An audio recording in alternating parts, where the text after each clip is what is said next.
Welcome everyone. My name is Stefan Verhulst. I'm the co-founder of GovLab and one of the coordinators behind the AI ethics course.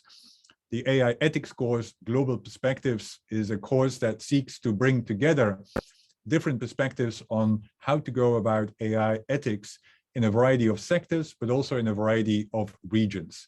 And I'm delighted today to co-host today's panel with one of the other coordinators, Julia Stojanovic. Over to you.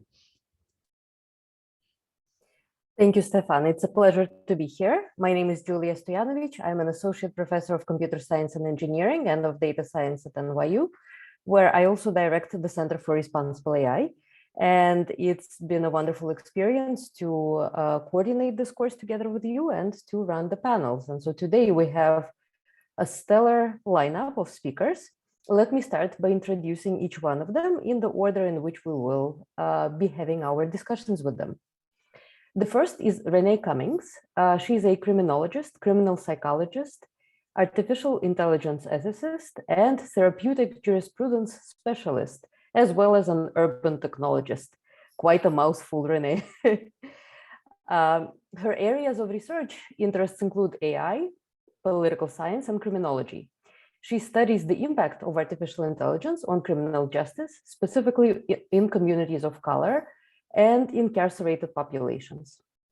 Renee joined the University of Virginia's School of Data Science in 2020 as the school's first data activist in residence. What a wonderful title and a wonderful position to hold. Renee founded Criminal Justice Intelligence Incorporated, which works with governments in the Caribbean to strengthen crime prevention through new technologies and proactive approaches. She also founded Urban AI and is an East Coast regional leader for women in AI ethics. Our second panelist is Ricardo Baeza-Yates. He is Director of Research at the Institute for Experiential AI of Northwestern University since January 2021. Northeastern, my apologies, Northeastern University since January 2021. He is also a member of the Data Lab at the Corey College of Computer Sciences, also at Northeastern. Ricardo is also a consultant on responsible AI for technology startups, companies, and nonprofit international institutions. And he belongs to several groups related to the topic of this panel, including GPI, GAIAC, ACM US Technology Policy, and IADB's FAIR LAC. Ricardo spent time in the private sector as CTO of Intent from 2016 to 2020, and across various leadership positions with Yahoo Labs around the world. His research interests include algorithms and data structures, information retrieval, web search and data mining, and data science and visualization. And of course, Ricardo is a very well-known computer scientist. I learned from his textbooks as a PhD student, and it's an absolute pleasure to be engaging in this conversation. Last but not least, we have Viviana Polisena. She is a professor researcher at the Catholic University of Córdoba. Her research interests include artificial intelligence, ethics, logic, philosophy, history, and sociology of sciences. Viviana holds a master's degree in human and social sciences from Paris-Sorbonne University and a diploma in the philosophy of physics from the Institute of Philosophy and Complexity Sciences in Chile. She is currently pursuing a doctorate of philosophy at the Pontifical Catholic University of Argentina. She is a member of the Global AI Ethics Consortium and a fellowships evaluation expert at the European Commission. Welcome to all our panelists. Stefan, over to you. Thanks so much, Julia, for this introduction. As you can see, we have an amazing panel today. So I won't take too much time to provide the run of show and also some logistical aspects. As Julia indicated, we will have each panelist provide a 10-minute introduction to the course topic that they have submitted to the AI ethics course, which is available online. And again, today's purpose is to actually have a conversation with them because obviously the online course is a video where there is quite often not an opportunity to ask questions as well. And today gives you all the opportunity to do so, but also the opportunity to actually have a panel discussion as well. Now, we will have Q&A as well. And so if you have any questions for the panelists, please add them to the Q&A function that is part of this Zoom webinar. And also please indicate for whom the question is addressed to. With that, as I said, we will have some Q&A at the end, and then we will seek whether we can also have a broader discussion among the panelists, among what topics each one has addressed as well. Over to you, Julia, to get us started with Renee. Wonderful. So Renee, welcome once again. It's an absolute pleasure to have you and to discuss the extremely important topic of your lecture, and that is rethinking AI ethics with data activism. Can you please give us an example of data activism in action in the context of artificial intelligence?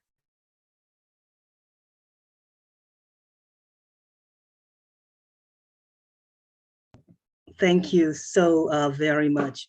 What a wonderful question. And I think what we've been seeing a lot would be a lot of data activism in action at the moment. We have seen data for Black lives. We've seen data for good, AI for good, and we've seen a proliferation of organizations and groups and associations and nonprofits and just coming together for use of data in ways in which it could inform social change and ways in which it could inform political change. So data activism is in motion. Maybe we're not calling it that just at the moment, but we're seeing many of our data scientists. If we think about something like facial recognition, and we think of the work that Joy Buolamwini has done when it comes to understanding how facial recognition works on skin tones of the darker hue, you would see data activism in action there. When we think of Timnit Gebru or Ruha Benjamin or Kathy O'Neill, we are seeing data activism in action in all of the thinking behind their work. So data activism for me is the ways in which is the number one way that we can extend data ethics or AI ethics, because what we have seen at the moment would be a lot of frameworks out there that speak towards AI ethics, but many of them not gathering the kind of momentum that is required to impact and affect change. So data activism to me is the lifeblood of data ethics. And really, it is an extraordinary way to rethink the ways in which we are doing data ethics, because for many people at the moment, data ethics seems to be something that's very passive, and people want something that's active and something that is proactive. And I think now that we are talking about data protection and data privacy and all those great things that spiral data activism in action is us understanding that data is beyond an economic model. It has a social life, it has a cultural life, it has a political life, and we're using data at the moment to create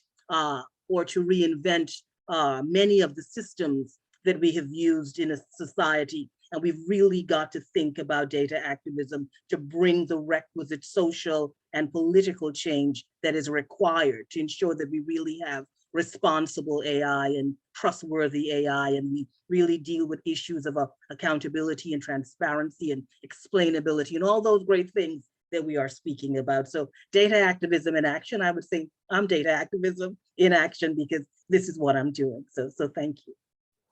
Wonderful, very well said. So on to my next question, and that is, are we actually seeing the adoption of data activism in the field? What are some examples that you may be aware of where data activism is making a difference? And also, what can we do, all of us collectively, to foster data activism in the field of AI? Definitely. I think what we're seeing at the moment would be many people waking up to the reality that data is extremely powerful, and data has the opportunity to create access, to create opportunities, to build communities, to generate productivity, as well as data has the opportunity to deny access to resources or access to generational wealth. And more as we examine the kind of biases that we are seeing in data and that we are seeing in artificial intelligence, we are understanding the power of data activism.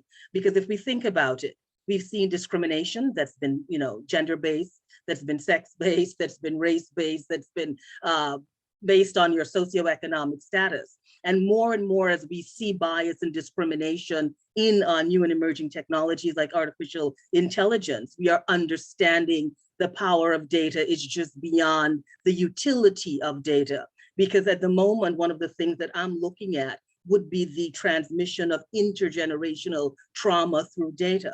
So if we take something like facial recognition and we take the fact that the algorithm could be biased against women or individuals who identify as women or persons with dark skin like myself, then you understand that there are different consequences. Let's say that I am arrested, and let's hope this never happens, right? By some case of mistaken identity because of facial recognition. It creates a trajectory of trauma for that individual because now you're justice involved. Now you're dealing with the criminal justice system. I may have lost my job because the time that I've spent being processed for my arrest, I could no longer, get a salary. Now my family is impacted. So we've got to rethink and reimagine data. And that's one of the things that I hope for with data activism, that it gives us a platform to reimagine, rethink, and really stretch our imagination when it comes up to AI ethics. And one of the critical things that I speak about would be us understanding the rights-based approach and understanding the risk-based approach and understanding both approaches have value, but also understanding data is about people. Data is about futures. Data is about legacies. And we've got to really bring a new way of thinking as we try to redesign our society with data. So I think that would be a really extraordinary way for us to really start to reimagine AI ethics or data ethics with data activism.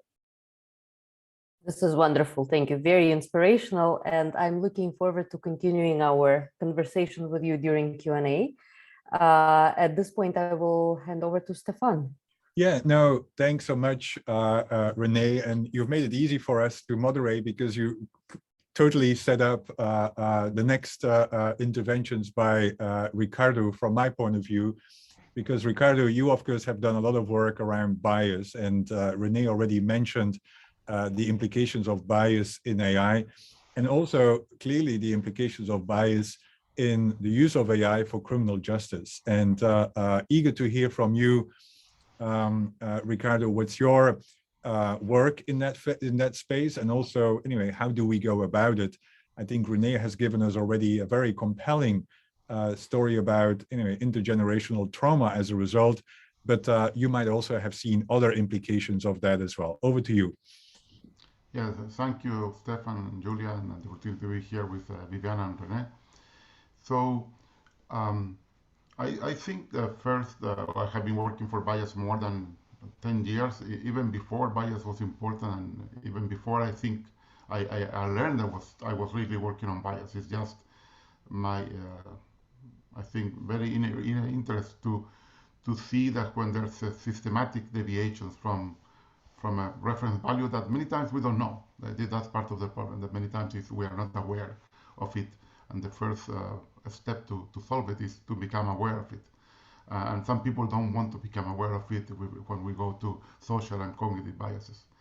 So for that reason, because not always we are aware, we can only mitigate the problem. I don't think we can get rid of the problem. So at the beginning, I used the word debias, but I think it's better not to use it because that's also a bias to what we can do, and that's not possible most of the time, especially for the ones that we don't know. There are very interesting examples in justice, a problem that Renee mentioned. So in my lecture, I used this very good paper by Kenneth Kleinberg et al. On bails in the state of New York, and they do a very nice model. We do not know if the model is predicting everything right because it's just a model based on data. But there are interesting things there because, for example, not only the model captures the bias, racial bias in this case that is in the data, but also amplifies that bias.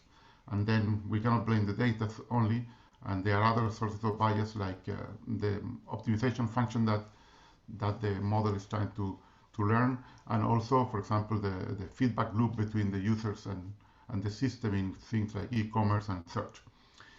But there, the interesting thing is that the system learned to be more racist with African American and less racist with Hispanic. And so pick the trend that found between the population that arrives because of the systemic bias in the system and the police, and then amplify that. So the question is, how is learning that? Because they only use age as a demographic feature. So there's no way to basically use demographic features to learn that, like name or address. So basically capture that from the case itself, the lot of cases and the text, so it's encoded in the text. And this is worrisome. But on the other hand, if you see the output, if the output is correct, the system is more just than the judges.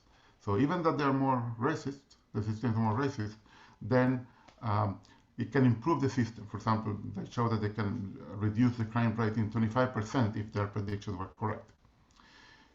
And in that sense, it's like, do we want systems that are more just but more racist at the same time? And here I need to mention that the one good thing about models is that they don't have noise.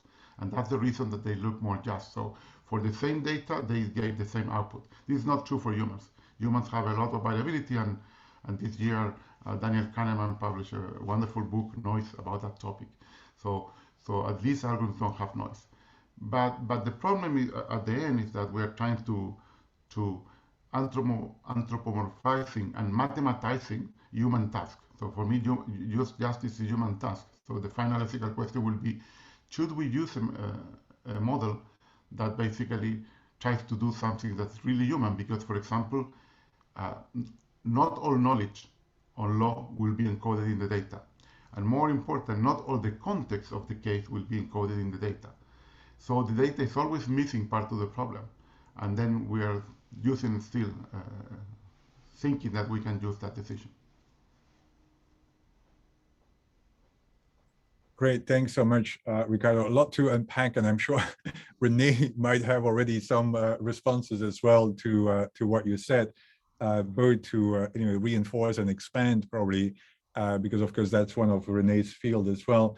But I was very interested in also indeed in anyways, making you argument, anyway, not argument, but pointing to indeed quite often the challenge, which is basically the challenge from a human rights point of view quite often in the use of AI and data in the criminal justice space, where quite often it's seen as a trade-off between the right for a fair trial or more just trial versus the right for privacy quite often, right? And you also in your course and lecture makes the argument that ethics is like privacy, and so would eager to hear what you meant by that, and how we should anyway include privacy anyway in the discussions as well of AI ethics, and especially in the bias discussions as well. I think that there are several relations. One is a direct one, like you mentioned, like many times if you need to use data, there will be the aspect of data privacy and data protection involved. And we already have interesting regulations like in European Union and other countries about that. But in my lecture, I think the main metaphor I want to use there is that privacy as ethics is a network. It's not about what you believe. For example, you can be a very private person, but if your family is not very private, doesn't matter too much, you will lose some privacy. The same happens if you use a lot of social networks. Social network will try to infer and predict things that you think they're private, but at the end they're not. And the same happens with ethics. So for example, if you're a company and you may have a wonderful ethics, that's not enough, for example, because you need to check the ethics of your providers. So you are using resources from other companies, Are they have the same ethics as you? So you would like to have this at least more. And the same with your clients, because it doesn't matter you have a very responsible AI product, and then your clients use it in a way that you never thought about it, that was not intended, and it's not ethical. So you need to make sure that your clients also have some level of ethics, and that's a typical problem with say arms. All the military business is already an ethical issue, but if you sell it, please try to sell it somewhere with not abuse of that, right? So it's the same thing. And there's a third aspect which is more subtle, I think, and I can recall this paper by David Lauer that says you cannot have AI ethics without ethics. So it's also like at the meta level, if a company doesn't have the right level of ethics, we cannot ask that their system will have the same level. And we have seen that in big tech. So in big tech, we are seeing that basically part of the problem is that their ethical maybe blind spot, where the goals really don't care about what will happen with the rest of the world to achieve those goals. And that's a problem because we need to not only regulation at the legal level, but maybe more awareness inside companies and inside people that they need to balance their ethics with the ethics of their company. And that's a very tough problem. Very few people, but I know people have left companies because of that reason. But not all people can afford that, so they don't have the same opportunity to do that. And in that sense, that's unfair because you cannot put more pressure on the system because it's either your job or the way that you believe things should be done right. Thanks so much, Ricardo. And again, lots to unpack, and we will definitely come back to some of those. But over to you, Julia. Thank you, Stefan, and welcome once again, Viviana. We will be discussing your very interesting lecture on the philosophy of artificial intelligence, and in particular on ethics for smart cities. So my first question to you is, what are some of the challenges for the implementation of AI in smart cities?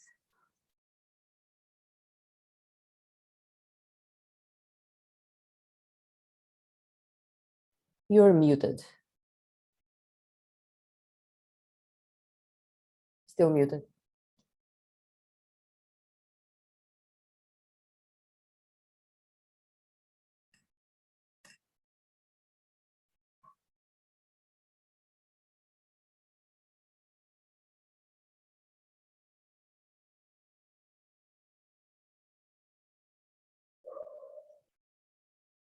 It's okay? Yes, we can hear you now. Good afternoon.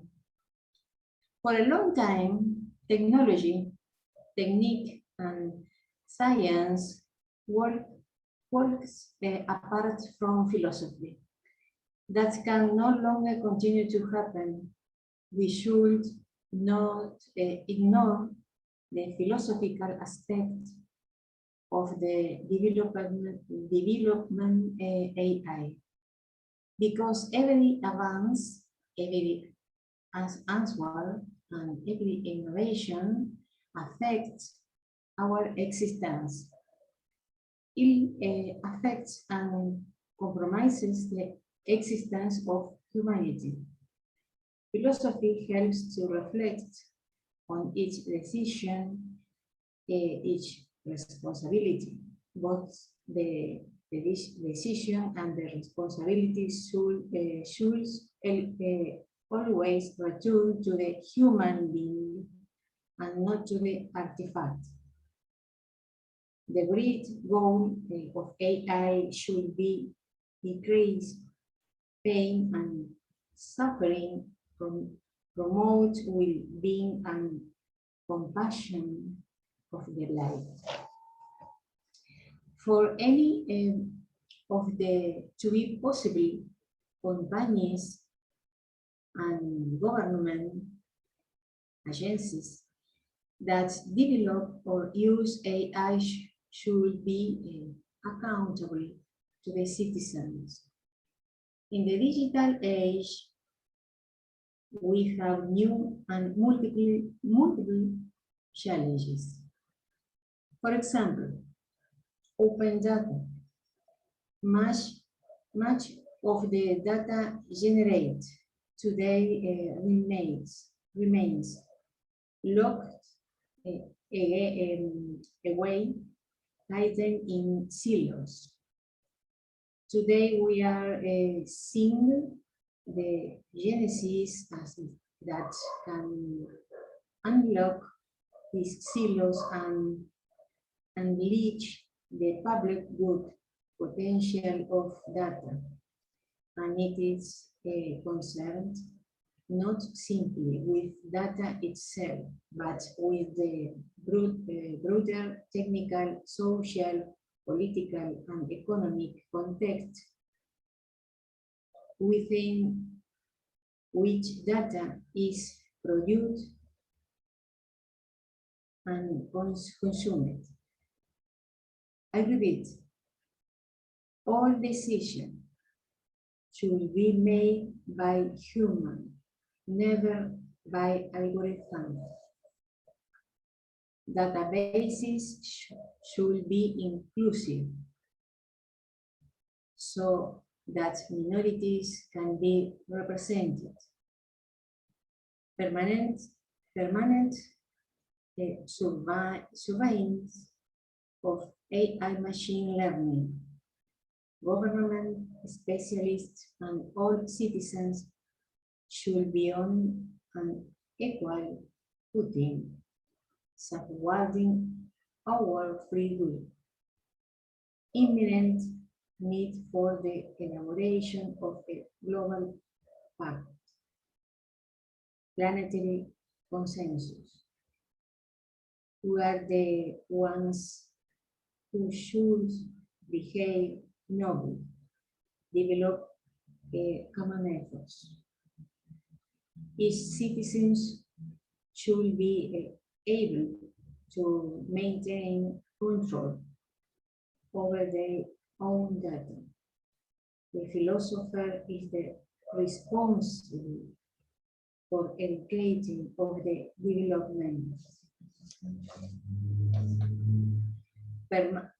Permanently supervise the new interaction between the biological and the digital.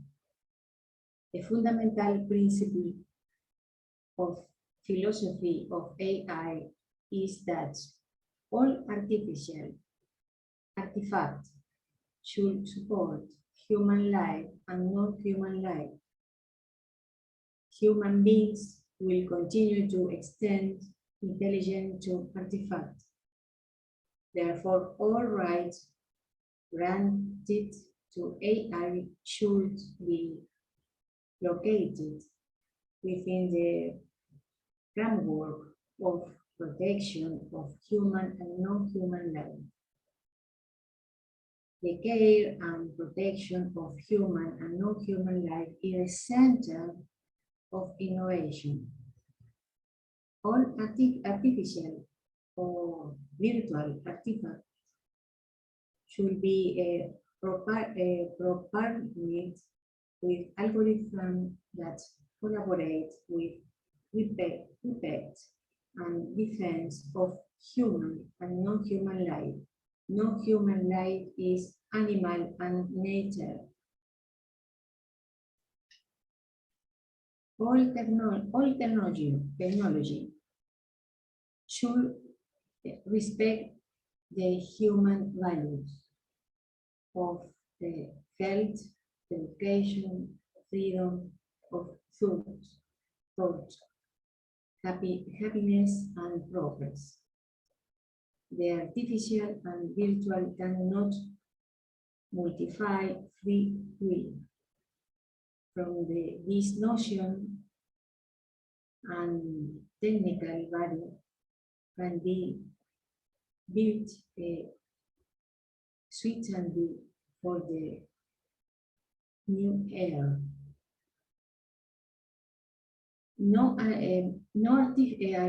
artifact or algorithm should be a long way to cause are to the life.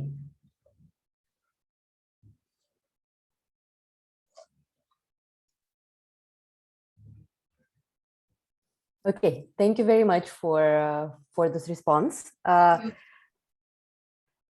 me now open up this discussion among the panelists to see if any of you have any reactions to the other panelists' comments. So let me start with Renee, perhaps. Do you have any comments in response to Ricardo's or Viviana's presentations? Thank you so much, Julia. Of course, Ricardo, definitely some interesting information there. And he and I actually had a conversation last week where he shared some very interesting research with me that I've been looking at. Definitely this question about bias and discrimination. And I think so much of what we're seeing in AI is spiraling bias and discrimination. And a lot of time is being spent there that really could be spent in other areas and really investing in ways in which we could mature this technology up. When it comes to criminal justice, my work has been situated on due process and ways in which algorithms could be undermining due process. And also coming from a risk background, I focus on duty of care. And this is why I speak so much about ethical vigilance, which comes from really high levels of due diligence when we are doing this work. So I think what we've realized, and I think it was yesterday I read an article that spoke to the Department of Defense using a piece of technology, algorithm inspired, that they thought was 90% accurate. And it turned out it was only 25% accurate. So when we speak about these things as accurate and inaccurate or unintentional consequences versus, just general consequences, I think what we often forget is there's a human factor in there that's impacted by these consequences. So when we think about algorithms in the criminal justice system, and we think about the fact that these algorithms are being designed to make the system more effective and more efficient, in some ways more expedient, I think we've got to put civil rights at the center of all that we are doing and understand. I always say, in the blink of an eye, the algorithm has the opportunity or the ability to really change the trajectory of a life and of a generation in real time. So that's why I'm so focused on this concept of legacy building with algorithms. And I think in the criminal justice system, we have definitely seen where algorithms have got it wrong in real time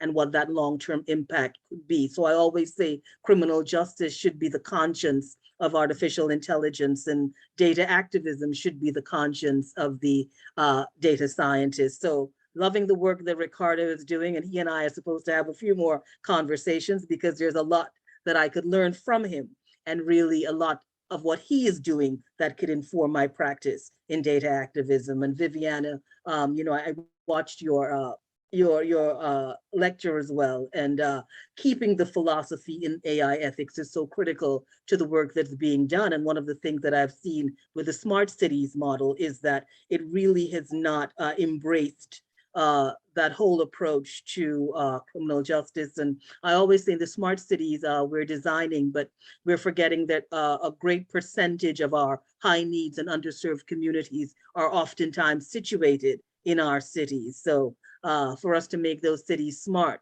we've got to move those communities in a particular direction as well. So that's just would be my comment, Julia. Thanks for asking. Thank you very much, Renee. Ricardo, any reactions to the data activism narrative in particular? Yes, of course. First, I agree with Viviana that if you look at history, ethics is always running behind technology. And this is not the first time. It happened with, for example, chemical warfare, First World War, atomic bombs, Second World War. and we're just seeing that now, I guess, if we do that metaphor, it's like this is like something that impacts everywhere. It's not just in one place. So AI can impact in many places. And as Renee said, yes, justice is like the conscious of where we should apply AI. The question is, should we apply it? That's the first question. And and every time I dig deeper, my answer is no. So maybe we're trying to humanize, sorry, mathematize something that is completely human, and maybe justice implies some injustice. I don't know, but I think the problem is that imagine if you go to a drugstore and the person says to you, this drug is 99% of the cases doesn't have any side effects, and then of course you will ask to the pharmacist, but what are the side effects, if any? We don't know. This is today's AI. We don't know what is the side effect. I will not buy that because I would like to know, even if it's completely harmless, but not knowing something that makes the complete difference, and also triggers something very important in all humans, and we are seeing that in all elections, triggers fear, and fear doesn't help us thinking well, and so I think sometimes we got to say, okay, this should be kept human, like justice and like ethics itself. So it's very hard, yes. ¿Puedo decir algo? ¿Lo traduces, Ricardo? Sí, ya. Gracias. El único comentario que tengo para hacer es que he tomado nota de todo lo interesante que han dicho, que es todo muy nuevo, extremadamente nuevo. Yeah, so Viviana is saying that she's taking note of everything we have said because everything is new, maybe too new. Y aprendo mucho de las conversaciones con ustedes, de estos webinars. Lo que me queda por decir es que estamos construyendo el futuro. Estamos construyendo las ciudades inteligentes. Estamos partiendo de ciudades que tenemos ahora, de lo que tenemos estamos partiendo. Y no sabemos cómo dentro de 30, 40 años serán las ciudades inteligentes. Nos imaginamos y seremos nosotros los expertos dentro de 30 años. Yeah, so Viviana is saying that we are transferring all this knowledge to our cities, and we don't know what will be the smart cities in 30, 40 years. But maybe what it's implicitly saying, what is the starting point? Maybe it's not the best starting point for what we are doing, but we are building that, and basically we are involved on building that, and we have still the opportunity to change that future. El mismo concepto de ciudad inteligente es nuevo, el mismo concepto. Por lo tanto, hacer filosofía de un concepto nuevo es difícil. Y mucho más difícil es establecer o redactar un código ético de algo tan nuevo. Por eso es que no nos debemos apurar tanto. La ética es reflexión y hay que ir un poquito más lento. Y hay que conversar un poquito más a nivel mundial. De ahí lo importante del pacto. So as smart cities are also a new concept, it's very hard to do philosophy of something new, like define what is the ethics of something new.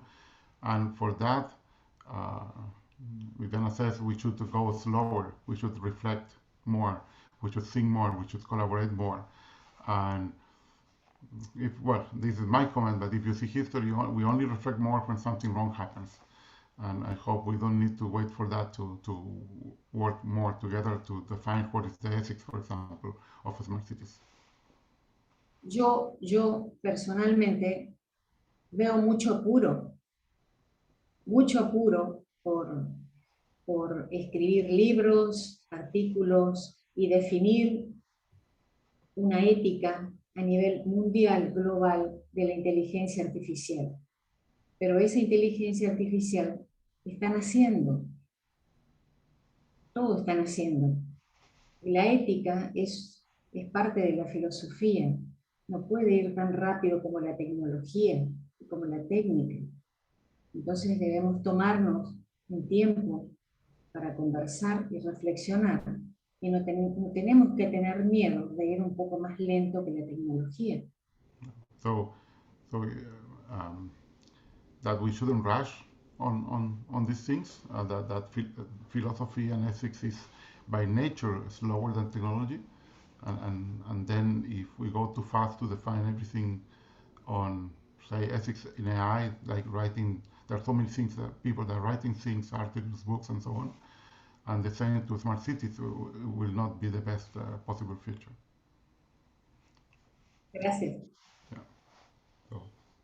Thanks so much, Ricardo, also for the translation. Gracias, Ricardo. And thanks, Viviana, for sharing those really important observations.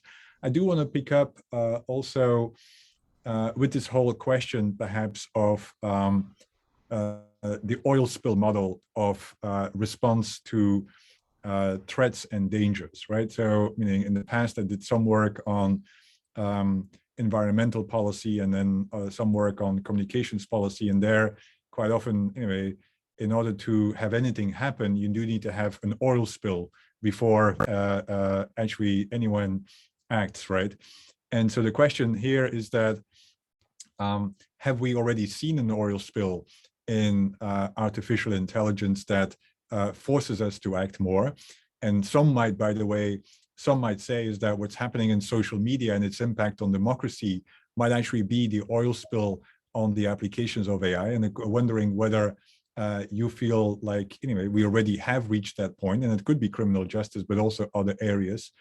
And then the second follow-up question, because anyway, my reference to social media is whether there should be different standards in the public sector versus the private sector as it relates to applying AI ethics, because clearly criminal justice is, anyway, obviously the public sector where due process is a fundamental principle, but can we expect the same from the private sector? And so these are like two questions. Yeah, Ricardo, you volunteered to tackle those easy questions. Well, I will answer only the first one. I will leave the second to. But I think the oil spill is some topic that for me is very interesting. If you go to the incident database.ai, you find thousands of spills, different I guess harm. In my lecture, basically what I have is a selection of tens of examples where there were some harm done. Most of the things we see in the news is discrimination, but for example, for me, it's very worrisome all this kind of modern phrenology, where you use the face of a person to try to infer personality traits, even if you will commit a crime or what is your sexual orientation, which is completely wrong from the scientific point of view because there is no causality, and from the ethical point of view because you shouldn't do it. And also we have the issues with green computing, what happened with the stochastic parrot paper and so on. So there are many different problems that I try to highlight in my lecture, not only discrimination, which is the main one that appears, but it's not. But if you ask me to choose like which are the main spills, I think in discrimination I will have one that will be the Netherlands government that had to resign completely this January. This is like the highest impact level that you can have from the wrong use of algorithms, and this was even basically after a sentence from the Supreme Court of Netherlands last year. Not even that stopped the problem, and at the end the whole government had to resign. So this is one for me the bigger oil spill. But if you go to other problems like that, for example, what we're saying about justice, but it's true, for example, in self-driving cars. It's very hard to have the whole context of something, and we had to wait until a woman died in Arizona like 3 years ago because what she did was not in the data, right? Crossing at night in a bike in a place you shouldn't cross, and also a diagonal, and so basically was not in the data, and and the person that was in the car was not watching, so couldn't do anything to help. And that case not only stopped, for example, Uber, because Uber sold their self-driving arm, but also showed that and he would be talking for Renee, that justice not prepared. So at the end, Uber was not were sued, and the culprit was the person that was not watching in the car. And sadly, she was a woman from Hispanic origin. So again, the culprit was a minority person in the US. So I feel so unfair that at the end, the person that was there just trying to earn some money to live had to deal with the justice there. And in the case of possible oil spills that we don't know, are this example about like a phrenology, like imagine a country that is using this to check for sexual orientations or for political orientations, or even if they're already using this at the military level, probably the answer is yes, and we prefer not to know, because that will be maybe worse than a science fiction movie.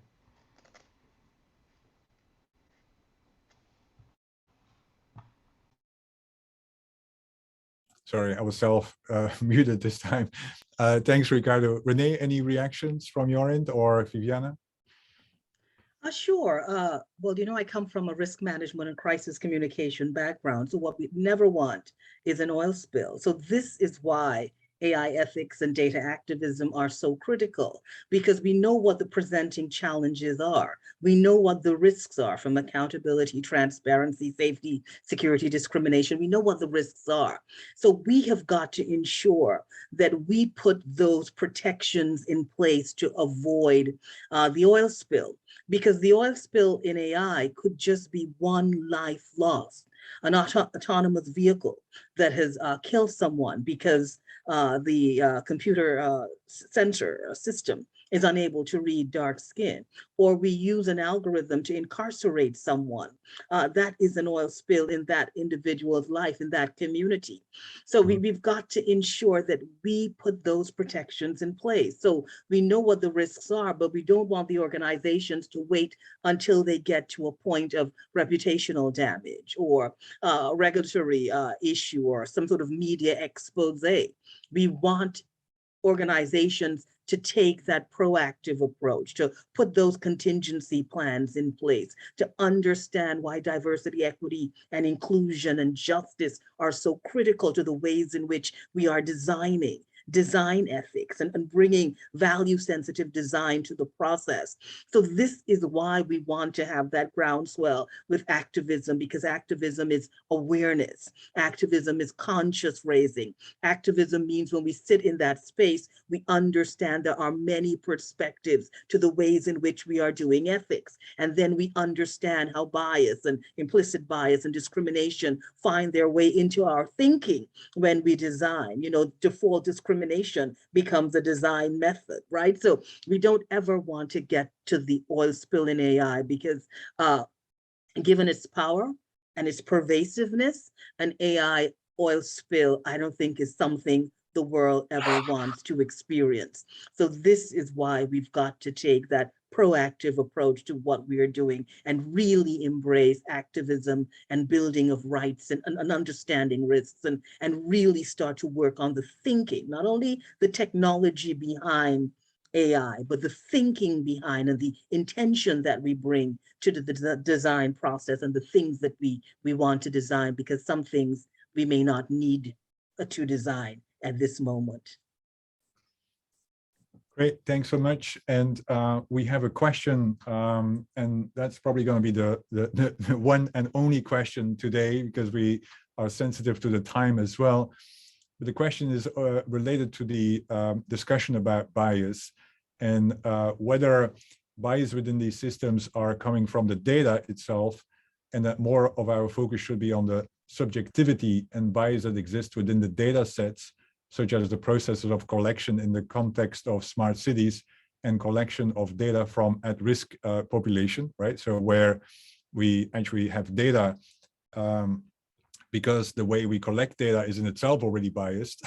And if we then have that kind of data determining, for instance, risk profiles, that obviously the risk profile will be higher in places where the data is collected as opposed to places where no data is collected, for instance.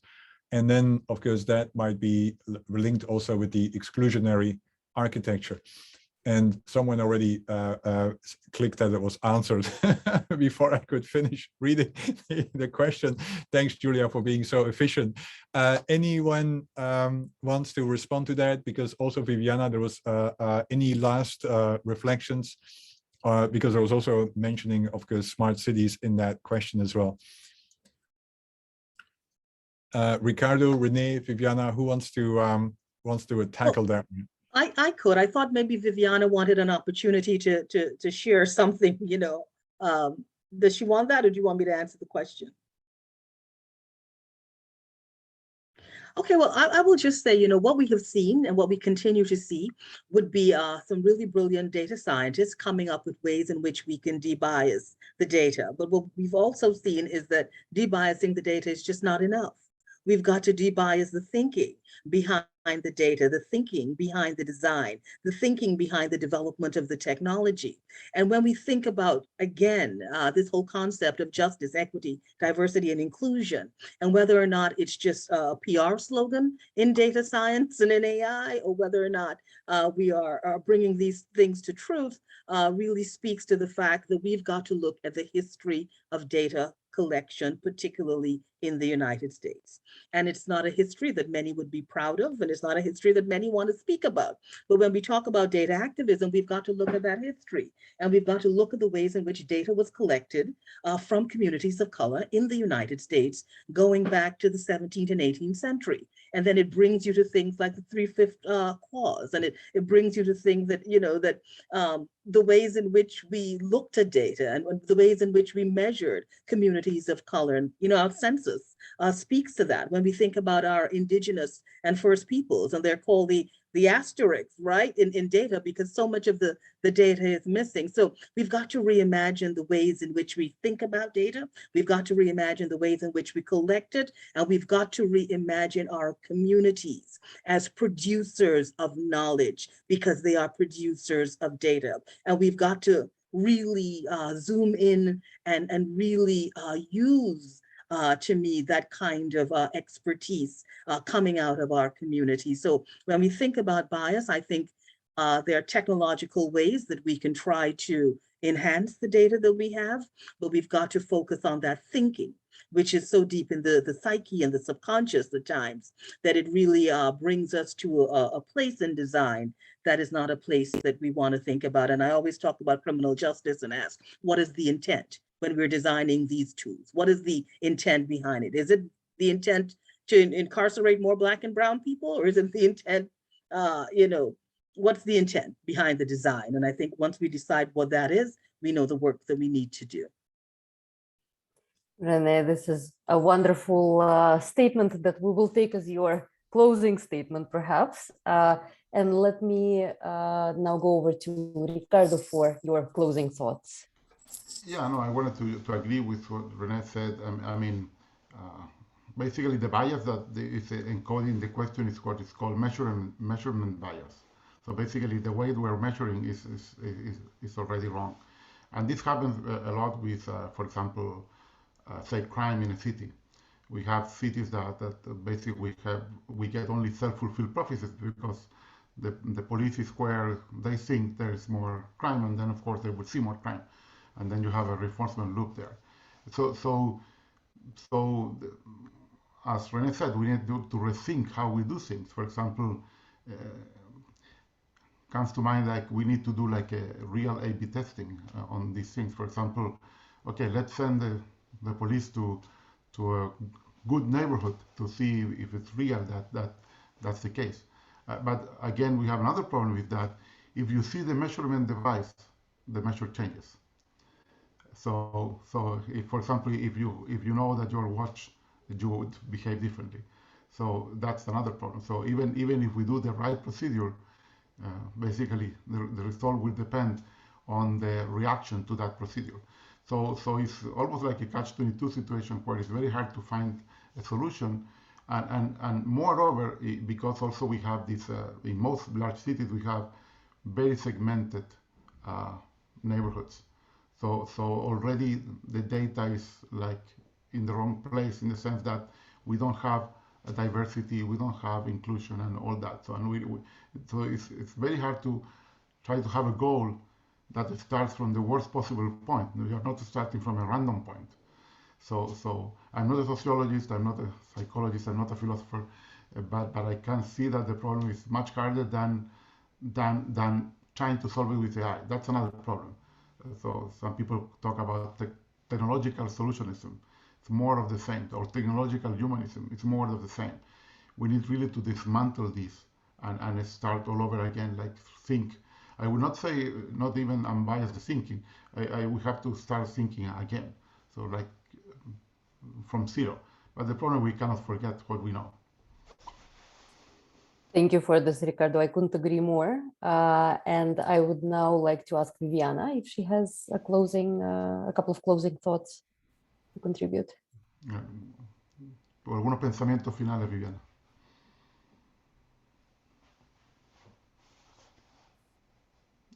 Estás en mute. You're muted, Viviana.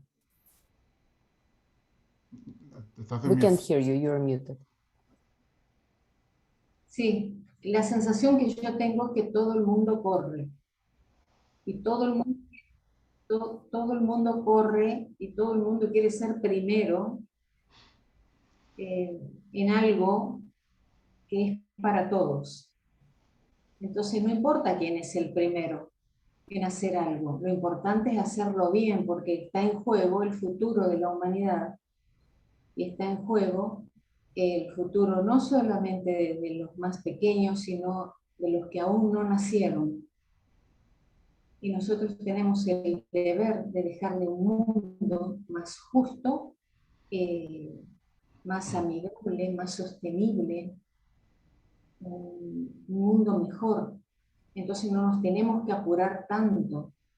Creo que lo estamos haciendo muy bien, pero a la hora de redactar un corpus ético y a la hora de reflexionar acerca de cuáles serían las reglas para que no se nos escape de las manos, porque tenemos mucho miedo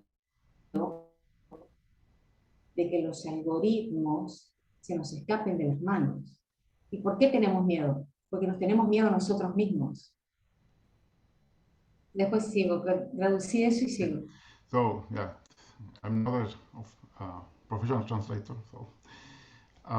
So she's saying that she sees that a lot of people is running to become the first on something that will affect everybody. And that's a problem, because if you will affect everybody, you shouldn't run. You should work together. You should wait. You should reflect more. And also because the main goal is not, for example, individual goal, but it's basically how we live this world to the next people will come in a better shape than today. For example, climate change is a good example of that. That's my own comment there. And one problem is that we see that you see fear, and the fear you see in people is because at the end we fear of ourselves. So basically that we can, I guess, this is like a global catharsis, and you are seeing people that is afraid of other people, and as I said before, also about fear is not the best way to react when you need to decide something important. So we are stressing that we need to think more, and all the regulations that we're writing, all the ethical codes, we need to really think about what are the right ones for this better future, better world. Por último, Wonderful. Por último, la pregunta es ¿por qué le tenemos tanto miedo al desarrollo de la inteligencia artificial, al progreso, a que tome el control? porque nos conocemos a nosotros mismos y sabemos lo que somos capaces de hacer. Entonces, lo que tenemos que hacer es evolucionar un poquito más a nivel de conciencia, entender y comprender que lo que estamos construyendo es para todos, es para toda la humanidad y es para el futuro. Le estamos dejando esta construcción de ciudades inteligentes, de nuevas políticas, nueva ética, nueva forma de vida, nueva forma de comer, de vivir. Será lo que mantendrá la existencia de la humanidad en el futuro. So Viviana reinforces the point about the future and that probably we have fear because we already know what we are capable of doing it. So we know ourselves already, and that's part of the problem. Thank you very much. Thank you to all the panelists for the wonderful comments. I know I learned a lot today, and I'm looking forward to all of us continuing to think about these topics and engaging again. Thank you very much.